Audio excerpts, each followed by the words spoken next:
Hello बच्चों, good morning. एक बार आपके सामने फिर से हाजिर हूं नई वीडियो क्लास के साथ, नए लेक्चर के साथ। और आज का जो अपना नया टॉपिक है वो है हेलोएरिन की केमिकल प्रॉपर्टीज। लास्ट वीडियो में अपन ने हेलोएरिन के बारे में अपन ने डिटेल पढ़ी थी, प्रिपरेशन मेथड पढ़ा था, और आज उसी को आगे बढ़ा रहा हूं। हेलोएरिन के रासायनिक गुण, केमिकल प्रॉपर्टीज कौन सी होती है। अब केमिकल प्रॉपर्टीज समझने से पहले अपन एक पॉइंट पर चर्चा कर लेते हैं। आपने ध्यान दिया है कि हेलोएरिन के अंदर क्या होता है, एरोमेटिक वलय पर बेंजीन वलय के साथ एक हेलोजन समूह जुड़ा होता है। कौन सा समूह है? हेलोजन समूह जुड़ा होता है। और आपने ध्यान दिया है हेलोजन के ऊपर लोन पेयर ऑफ इलेक्ट्रॉन्स होते हैं। क्या होते हैं?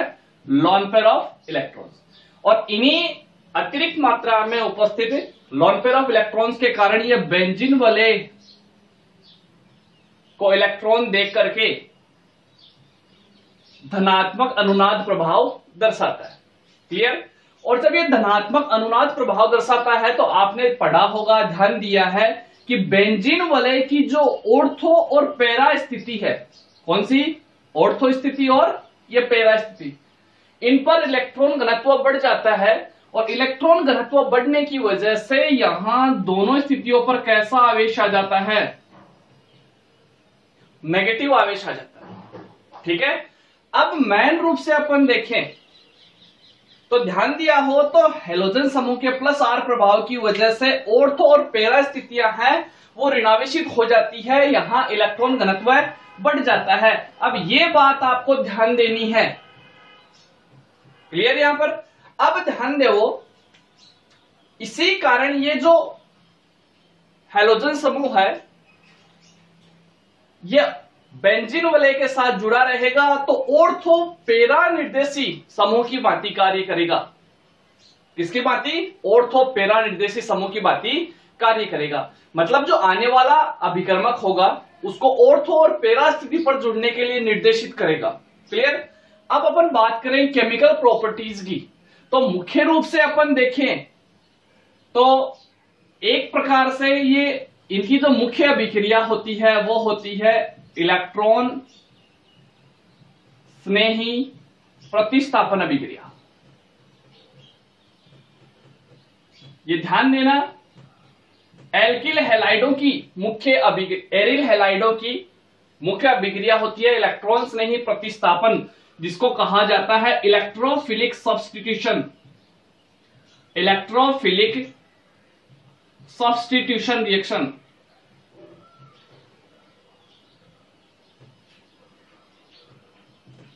क्लियर? यहां ध्यान देना, मुख्य रूप से यह अभिक्रिया दर्शाई जाएगी। अब इसके अलावा अपन बात करें तो ये किसके साथ अभिक्रिया दर्शाता है? इलेक्ट्रॉन स्नेही प्रतिस्थापन के अलावा रिएक्शन विथ मेटल्स, मेटल से भी शो करेगा। थर्ड नंबर की अपन बात करें तो ये रिडक्शन रिएक्शन भी शो करेगा। और फोर्थ की बात करें तो ये कुछ मात्रा में, कुछ विशेष परिस्थितियों में न्यूक्लियोफिलिक सब्स्टिट्यूशन भी दर्शाता है। ये ध्यान देना, ये मेन रूप से 4 प्रकार की रिएक्शन दर्शाता है। ये ध्यान देना, यह अभिक्रिया केवल विशेष परिस्थितियों में दर्शाता है। मेन रूप से जो अपन अभिक्रिया पढ़ेंगे यहां पर वो है इलेक्ट्रॉन स्नेही प्रतिस्थापन अभिक्रिया। बहुत इजी है, बस आपको इलेक्ट्रॉन स्नेही प्रतिस्थापन का अर्थ पता होना चाहिए। इसका मतलब क्या होता है? Electrophilic substitution. इलेक्ट्रॉन स्नेही प्रतिस्थापन का मतलब होता है विस्थापित करना, हटाना, और इलेक्ट्रॉन स्नेही अभिकर्मक के द्वारा। क्लियर? अब यहां ध्यान देना है कि इस प्रकार की अभिक्रियाओं में कोई इलेक्ट्रॉन स्नेही अभिकर्मक आएगा, और इलेक्ट्रॉन स्नेही जो इलेक्ट्रॉन से स्नेह रखता हो, अर्थात इलेक्ट्रॉन पर चार्ज कैसा होता है? नेगेटिव। और जो इलेक्ट्रॉन स्नेही है, इलेक्ट्रॉन के प्रति आकर्षण दर्शाता है, उस पर चार्ज होगा पॉजिटिव। तो ध्यान देना, जो भी पॉजिटिव चार्ज स्पीसीज होगी, कौन सी पॉजिटिव चार्ज स्पीसीज है वो क्या कहलाएगी? इलेक्ट्रॉन स्नेही स्पीसीज कहलाएगी। तो ध्यान देना, ऐसी अभिक्रियाओं में क्या होता है कि बेंजीन वलय पर उपस्थित हाइड्रोजन समूह को, H प्लस समूह को, H प्लस आयन को कोई इलेक्ट्रॉन्स नहीं अभिकर्मक आकर के प्रतिस्थापित कर देता है। देखिए किस प्रकार से ये इलेक्ट्रॉन्स नहीं अभिक्रियाएं संपन्न होती है। मैं अलग अलग प्रकार की इलेक्ट्रॉन्स नहीं अभिक्रियाओं के एग्जाम्पल आपको दूंगा। सबसे पहला अपन इलेक्ट्रॉन्स नहीं प्रतिस्थापन का एग्जाम्पल देखें तो हैलोजिनेशन। सबसे पहली रिएक्शन है हैलोजिनेशन, जिसको कहा जाता है हैलोजनीकरण अभिक्रिया। लास्ट वीडियो में मैंने इसका जिक्र किया था। क्लियर होगा क्या हैलोजिनेशन में? एरिल हैलाइड की अभिक्रिया। यहां ध्यान देना है, हैलोजनीकरण रिएक्शन के अंदर क्या होता है, एरिल हैलाइड की अभिक्रिया हैलोजन समूह के साथ करवाई जाती है, Cl2 के साथ, Br2 के साथ करवाई जाती है। और किसकी प्रेजेंस में? लुईस एसिड की उपस्थिति में। जैसे फॉर एग्जांपल एनहाइड्रस AlCl3, ये किसका कार्य करता है? लुईस एसिड का कार्य करता है। लुईस एसिड जिसके पास इलेक्ट्रॉन की कमी हो, ठीक है, जो इलेक्ट्रॉन ग्रहण करने की प्रवृत्ति रखता हो, जैसे AlCl3 है या FeCl3 है या FeBr3 है। ठीक है, तो जब इलेक्ट्रॉन्स नहीं अभिकर्मक के साथ अभिक्रिया करवाई जाएगी, कहां, किसकी उपस्थिति में? अंधेरे में। क्लियर? अंधेरे में जब रिएक्शन करवाएंगे तो यहां पर अभिक्रिया के दौरान होगा क्या, समझा रहा हूं, यहां पर ध्यान देना। ये जो Cl2 है ये इस लुईस एसिड के साथ क्रिया करेगा, AlCl3 के साथ क्रिया करेगा और क्या बनाएगा? Cl प्लस और AlCl4 minus. Clear? Lewis acid ने क्या किया? एक Cl माइनस आयन को ग्रहण कर लिया है, जो इसका मुख्य काम था। यहां पर साथ में अभिक्रिया में क्या बना है? Cl प्लस बना है, क्लोरोनियम आयन बना है, क्लोरोनियम आयन बन गया। ये क्लोरोनियम आयन है, देखो आपने ध्यान दिया है, Cl पर पॉजिटिव चार्ज है, तो ये किसका कार्य करेगा? इलेक्ट्रॉन्स नहीं का कार्य करेगा। तो ये क्या करेगा? Cl जो प्लस है वो क्या करेगा? बेंजीन वाले पे ध्यान देना, मैंने अभी आपको बताया था, ये जो हैलोजन समूह है जब प्लस R प्रभाव दर्शाएगा तो ऑर्थो और पैरा निर्देशित समूह की बात कार्य करेगा। क्लियर? तो ध्यान देना, ये यहां से जो H प्लस का विस्थापन करता है वो कौन सी स्थिति से करेगा? या तो ऑर्थो से या फिर पैरा से। इसलिए यहां पर ये Cl प्लस है, यहां पर इलेक्ट्रॉन्स नहीं क्या बना है? Cl plus. ये Cl प्लस कहां कहां अटैक कर सकता है? या तो ऑर्थो स्थिति पे या फिर कहां अटैक करेगा? पैरा पर। तो अपने पास दो प्रकार के उत्पाद बनते हैं। कितने प्रकार के उत्पाद? दो प्रकार के उत्पाद बनते हैं। फर्स्ट उत्पाद में जहां हैलोजन समूह है ऑर्थो स्थिति पर जुड़ सकता है, Cl, यहां से H प्लस का विस्थापन हो सकता है, या इसके अलावा ऑर्थो के अलावा कौन सी स्थिति से? पैरा स्थिति से। क्लियर? तो ऑर्थो और पैरा दो प्रोडक्ट बन गए हैं। क्लियर? ये इलेक्ट्रॉन्स नहीं प्रतिस्थापन अभिक्रिया में दो प्रकार के प्रोडक्ट बनेंगे। यहां ध्यान देना, क्या नाम हो गया यहां पर? 1,2 डाइक्लोरो बेंजीन। क्लियर? और यहां अपन देखें तो 1,4 प्रोडक्ट बन गया है, 1,4 डाइक्लोरो बेंजीन बन गया है। क्लियर? यहां पर ध्यान देना है कि जो इलेक्ट्रॉन्स नहीं अभिकर्मक बना है, यहां से कौन सा बना है? Cl plus. इलेक्ट्रॉन्स नहीं प्रतिस्थापन का मतलब यह हो गया कि पॉजिटिव चार्ज स्पीसीज के द्वारा पॉजिटिव चार्ज स्पीसीज को रिप्लेस करना, प्रतिस्थापित करना। तो पहले प्रकार की इलेक्ट्रॉन्स नहीं प्रतिस्थापन अभिक्रिया क्लियर हो गई। अब देखो सेकंड नंबर की अपन बात करें। सेकंड नंबर की जो इलेक्ट्रॉन्स नहीं प्रतिस्थापन अभिक्रिया है उसकी अपन बात करें तो ध्यान देना, सेकंड नंबर की जो रिएक्शन आती है वो है नाइट्रीकरण, नाइट्रेशन। नेक्स्ट जो रिएक्शन है वो नाइट्रेशन, नाइट्रेशन रिएक्शन, जिसको कहा जाता है नाइट्रीकरण। क्लियर? इस रिएक्शन में क्या होता है? ध्यान देना, एरिल हैलाइड की अभिक्रिया, यहां ध्यान देना, क्लोरोबेंजीन की रिएक्शन कंसंट्रेट सांद्र नाइट्रिक अम्ल की उपस्थिति में करवाई जाती है। कंसंट्रेट HNO3 और किसके साथ, माध्यम कैसा होना चाहिए, साथ में H2SO4। क्लियर बात है यहां पर। यहां थोड़ा सा ध्यान देना है आपको, जब नाइट्रिक एसिड की उपस्थिति में यहां रिएक्शन करवाई जाएगी तो अभिक्रिया के दौरान ध्यान देना क्या होगा, कौन सा इलेक्ट्रॉन्स नहीं अभिकर्मक बनेगा, NO2+। इस नाइट्रिक अम्ल से कौन सा इलेक्ट्रॉन्स नहीं अभिकर्मक बनेगा, NO2+। कैसे बनेगा बता रहा हूं, HNO3 की रिएक्शन करवाई जाती है किसके साथ, H2SO4 के साथ रिएक्शन होती है, और अभिक्रिया के दौरान क्या बनता है, ध्यान देना, एक बनता है NO2+, एक बनता है H2O और एक बनेगा HSO4-। तो ये जो NO2+ है जिसके पास इलेक्ट्रॉन की क्या है, कमी, ये इलेक्ट्रॉन्स नहीं अभिकर्मक का कार्य करेगा। क्लियर बात यहां पर। अब अभिक्रिया के अंदर क्या होगा, ध्यान देना, NO2+ है वो कहां कहां से H+ आयन को विस्थापित कर सकता है, या तो ऑर्थो से या फिर पैरा से, क्योंकि आपने ध्यान दिया है ये हेलो एरिल एरिल हैलाइड है, वो कौन से समूह होते हैं, ऑर्थो पैरा निर्देशी समूह। कौन से समूह है, ऑर्थो पैरा निर्देशी समूह होते हैं। तो आने वाला जो इलेक्ट्रॉन्स नहीं अभिकर्मक है वो कहां कहां जुड़ सकता है, या तो ऑर्थो पे या फिर पैरा पे। तो अपने पास दो प्रकार के प्रोडक्ट बनेंगे, नंबर 1 Cl, NO2+ है वो कहां जुड़ सकता है, ऑर्थो पे, या इसके अलावा दूसरा कौन सा बन सकता है, Cl और ऑर्थो और पैरा दोनों स्थितियों पर इलेक्ट्रॉन्स नहीं अभिकर्मक जुड़ सकता है। और यदि इनमें भी अपन बात करें, यहां अपन देखें तो क्या नाम हो गया, ऑर्थो क्लोरो नाइट्रोबेंजीन। क्लियर। और यहां जो प्रोडक्ट बनाया है उसको बोलेंगे पैरा क्लोरो नाइट्रोबेंजीन।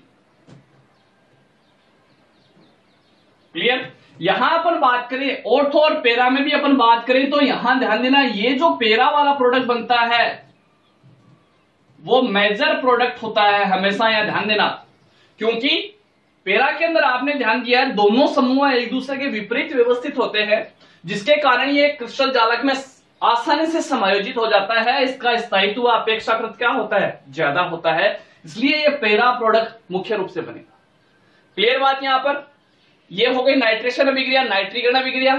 नेक्स्ट जो रिएक्शन अपन बात करें बहुत सिंपल अभिक्रिया है ये। नेक्स्ट रिएक्शन की अपन बात करें तो रिएक्शन होती है सल्फोनेशन, सल्फोनीकरण, सल्फोनेशन रिएक्शन, जिसको कहा जाता है सल्फोनीकरण अभिक्रिया। इस अभिक्रिया में ध्यान देना मुख्य रूप से क्या होता है, बहुत सिंपल रिएक्शन होगी, एरिल हैलाइड की अभिक्रिया। एरिल हैलाइड में मैंने क्या ले लिया, क्लोरोबेंजीन। इसकी अभिक्रिया करवाई जाती है सांद्र सल्फ्यूरिक अम्ल के साथ। यहां ध्यान देना रिएक्शन किसके साथ होगी, कंसंट्रेट H2SO4। क्लियर। सांद्र सल्फ्यूरिक अम्ल के साथ रिएक्शन करवाई जाती है। तो यहां पर जो इलेक्ट्रॉन्स नहीं अभिकर्मक बनता है, कौन सा इलेक्ट्रॉन्स नहीं अभिकर्मक जो बनता है वो कहां कहां जुड़ेगा, ऑर्थो पे और पैरा स्थिति पर। तो अपने पास उत्पाद ध्यान देना क्या बनता है, SO3H। सल्फोनिक समूह जुड़ता है ऑर्थो और पैरा स्थिति पर, तो एक ऑर्थो वाला प्रोडक्ट बन जाता है और एक मुख्य रूप से कौन सा बनता है, पैरा वाला। यदि अपन बात करें तो इसको क्या कहेंगे, 2-क्लोरो बेंजीन सल्फोनिक अम्ल, IUPAC नाम है, 2-क्लोरो बेंजीन सल्फोनिक एसिड, या ऑर्थो प्रोडक्ट। क्लियर।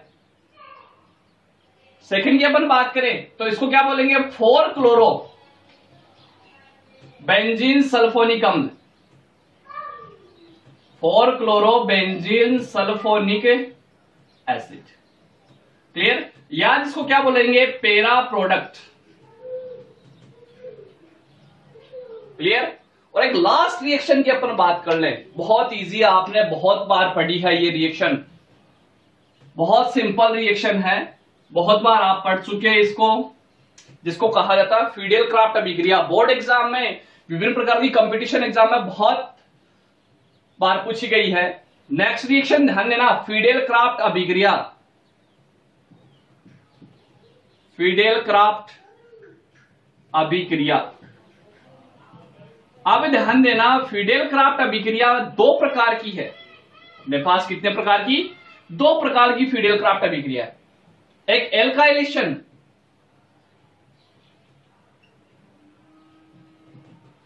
और एक है एसाइलेशन।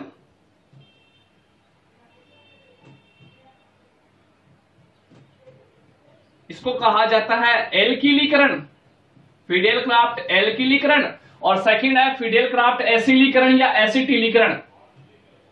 एसिलीकरण बहुत सिंपल अभिक्रिया है, बहुत इजी अभिक्रिया है। ध्यान दिया है दोनों अभिक्रियाओं में क्या है कि एरिल हैलाइड की रिएक्शन, क्लोरोबेंजीन की अभिक्रिया।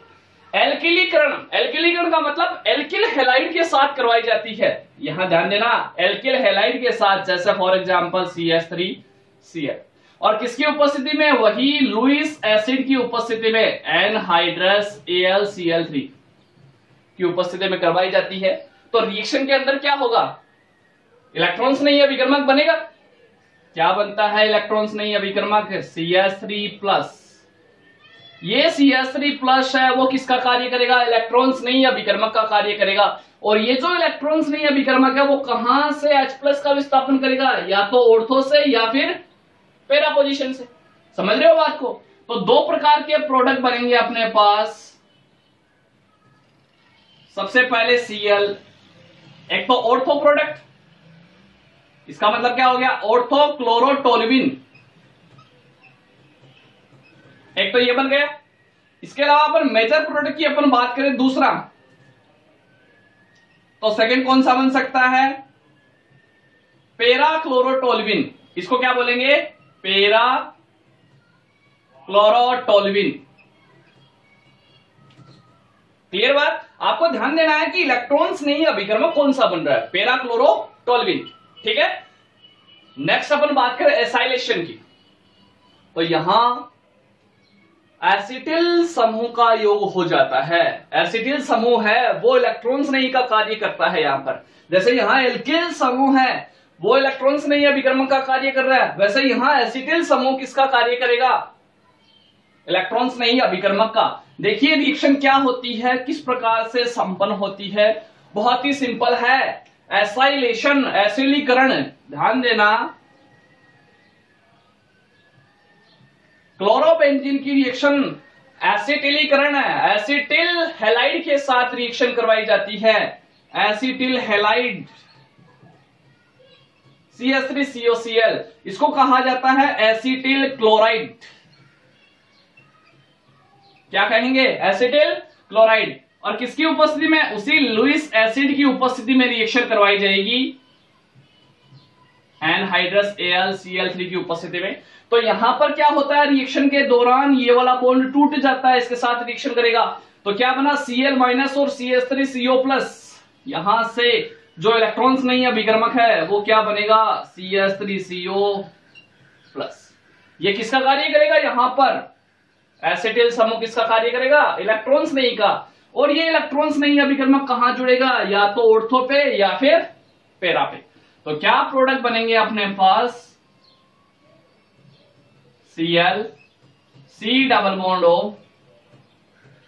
तो ऑर्थो प्रोडक्ट बन गया। और इसके अलावा दूसरा कौन सा बनेगा?